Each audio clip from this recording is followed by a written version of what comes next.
I believe God is the totality of our cosmic mind. At the center of all being, this flame of purity exists. In death, we take a dream world journey from our personality we have formed from our mortal life on earth, and we travel ever onward in a mythic adventure that leads us, according to our present understanding and beliefs, to that totality of the cosmic oneness. But once we get there,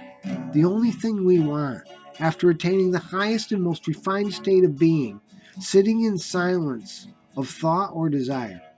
is to be separated from that star of totality, to brave again the new experience of being a helpless mortal, a singular one of billions, fashioned and carved by the joy and pain of place and time, swirling around a spark in infinity, helplessly locked in ever-changing instant of time,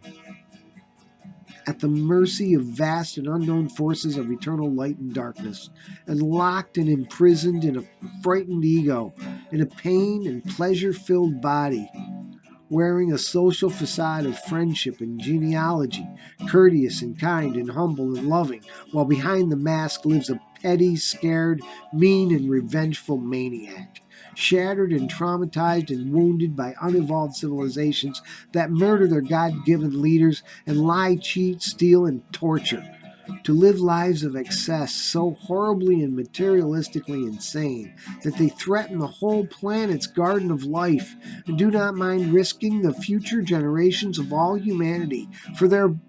bottom line numerical competition as they gamble away the future every day on the stock market. I have tried to counsel my brother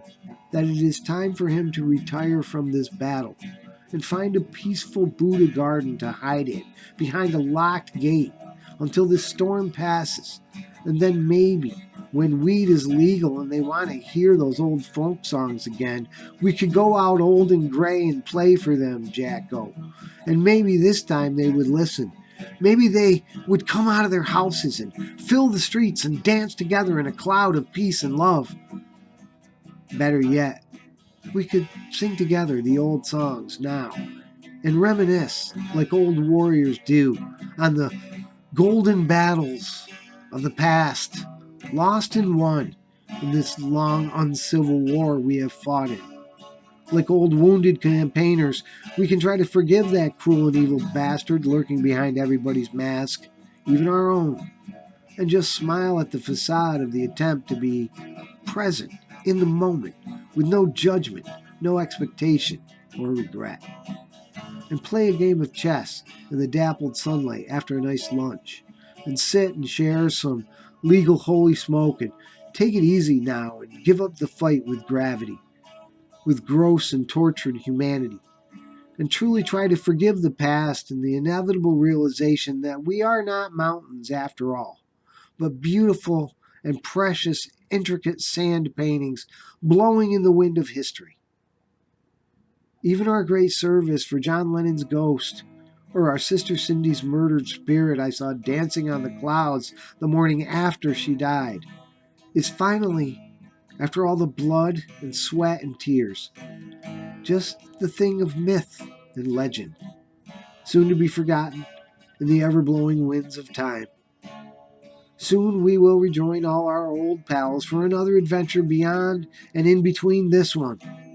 I'll be the one singing and strumming that old guitar by the fire as you walk or float painlessly up to harmonize, free from gravity. And we will sing, and we will be happy, and we will love each other, just like in the good old days.